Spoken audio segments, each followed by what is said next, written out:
আসসালামু আলাইকুম রহমতুল্লাহি বারাকাতু।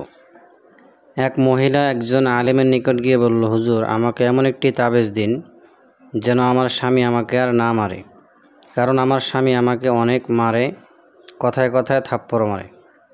তখন হুজুর তাকে একটি তাবিজ দিলেন এবং বললেন, যখন আপনার স্বামী কথা বলবে তখন এই তাবিজটি আপনি কামড় দিয়ে ধরে রাখবেন। তো পরের দিন স্ত্রী তাই করলো। যখন স্বামী তাকে বকাঝকা শুরু করলো তখন সে চুপি চুপি তাবিজটা কামড় দিয়ে চুপচাপ বসে রইলেন। স্বামী চিন্তা করলেন, স্ত্রী তো প্রতিদিন উত্তর দেয়, আজকে তো কোনো উত্তর দেয় না। এজন্য স্বামী আর স্ত্রীকে কিছুই বললেন না।